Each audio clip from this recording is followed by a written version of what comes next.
Deosai bye Mustansar Hussain Tarar. भीगते सर्द ख्वाब की लपेट में। गई रात हम वादी स्कर्दू की तारीकी में दाखिल हुए। झील कचोरा की कुर्बत में दरियाए सिंध के बेहद वसी पाट के किनारों पर सफ़र करते जाते थे, लेकिन आसमान से बरसने वाले पानियों में कोई कमी ना आती थी। स्कर्दू शहर एक भीगते सर्द ख्वाब की लपेट में ख्वाबीदा था, और इसमें से हमारी वैगन, हमारी कोस्टर थके बदनों और पुजमुर्दा रुख सेकों को संभाल एक चढ़ाई चढ़ती थी, और सामने K2 मोटेल के इस्तकबालिये के बाहर सिर्फ एक बल्ब अभी तक बारिश के बावजूद फ्यूज ना हुआ था, रोशन था। मैं सर झुकाए शदीद सर्दी में बारिश से पनाह मांगता 20 घंटों से ज़्यादा सफ़र की थकान से चूर टूटता हुआ पत्थर होता हुआ उस एक बल्ब की तरफ जाता हूँ। दरवाज़ा खोलकर अंदर जाता हूँ, और अंदर अभी तक रात के इस पहर भी शेर अली का दिल पर असर करने वाला हैंडसम चेहरा मोटेल के सैकड़ों वाउचर्स पर झुका हिसाब किताब कर रहा था। वो सर उठाता है तो मैं नोट करता हूँ कि उसके बाल सफ़ेद हो रहे हैं। डैशिंग काउ बॉय पर उम्र की सफ़ेदी छिड़काव कर रही है।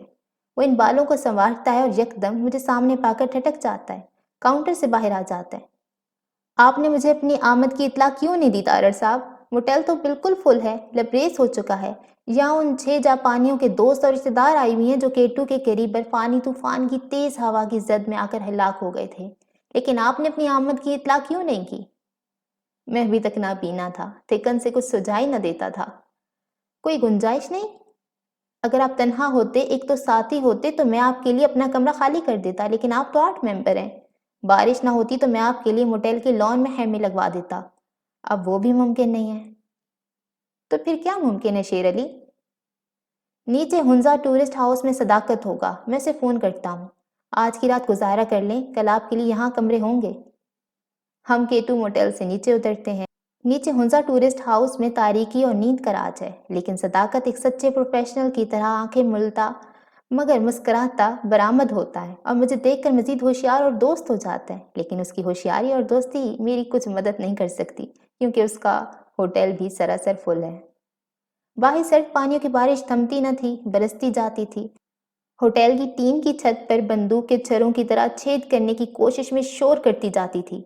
हमारा ड्राइवर इतना थक चुका था कि हमें बेशक बारिश में भीगते नमूनिया से फौत होते अब उतार कर अपना किराया वसूल करके रुखसत हो जाना चाहता था। स्कर्दू पहुंचाना उसकी जिम्मेदारी थी। स्कर्दू पहुंचकर हमें बारिश भरी रात में कोई छत नसीब होती है या नहीं, ये उसकी जिम्मेदारी नहीं थी। कोई बरामदा, कोई किचन, कोई बड़ा बाथरूम भी खाली नहीं। जरा ठहरिए, सदाकत ने मेरा कंधा पकड़कर कहा। एक बड़े कमरे में 3 ड्राइवर सो रहे हैं। मैं उन्हें जगाकर दरख्वास्त करता हूँ कि हमारे तारड़ साहब आए हुए हैं। और ना मालूम ड्राइवर, खुदा के बंदे मेरी लाज रखते हैं। मेरे लिए अपने तकिए और बिस्तर उठाए कमरे को खाली कर देते हैं और बरामदे में सो जाते हैं। कुछ खाने को मिल जाएगा? बहुत कुछ मिलेगा साहब। सदाकत सिर्फ एक होटल वाला नहीं था, बल्कि एक मेहरबान और दोस्त शख्स था। बावर्ची पंजाब का है, अभी सो रहा है, मैं उसे पकड़ कर लाता हूँ। ड्राइवरों की अनायत से मुहैया करदा कमरे की एक छत थी, गुस्ल खाना था, और हम बारिश और सर्दी से मुकम्मल तौर पे महफूज थे, और हमें खाने को भी मिल गया था। अगली सुबह हम K2 मोटेल में शिफ्ट कर गए।